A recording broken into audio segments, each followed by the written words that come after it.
Yang disebut bid'ah itu sesuatu yang tidak ada ketentuannya dari Rasul. Ketentuannya ada 4 sifatnya. 1, ada dalilnya, ada contohnya. Seperti sholat, jelas ya. Kedua, ada dalilnya, contohnya sementara, seperti kunut. Ya. Yang ketiga, ada dalilnya, cuma contohnya nggak ada.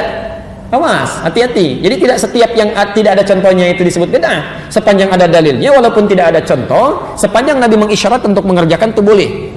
Boleh, karena tidak setiap yang disampaikan Nabi beliau contohkan kalau dalam kondisi tertentu. Ya, misal, saya beri contoh misalnya tahiyatul masjid. Ya, tahiyatul masjid. Tayyib. Nabi selama hidupnya itu tidak pernah tahiyatul masjid.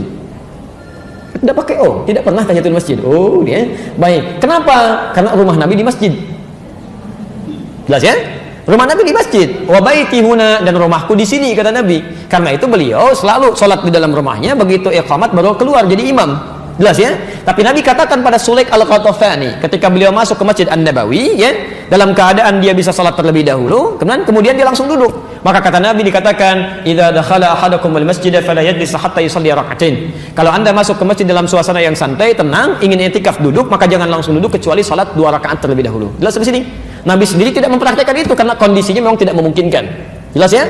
Yang kedua yang lebih dahsyat adalah, maaf, Anda zakat pakai apa? Beras, kan? Uang. Nabi nggak pernah zakat pakai beras. Silakan tunjukkan pada saya 1 hadis saja yang menunjukkan Nabi pernah zakat pakai beras.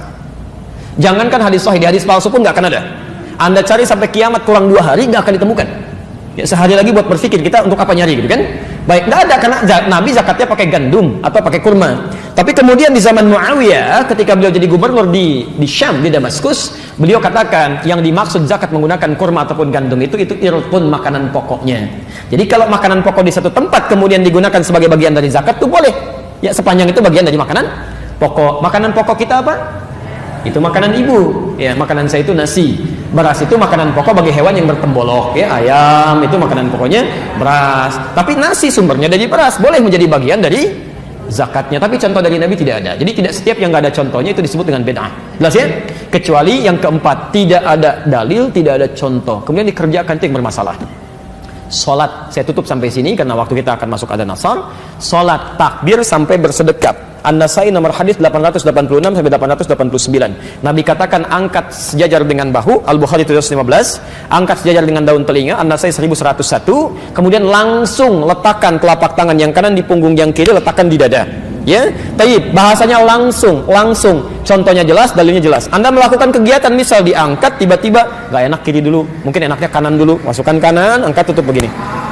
Itu yang tidak ada dalilnya, tidak ada contohnya. Jelas ya?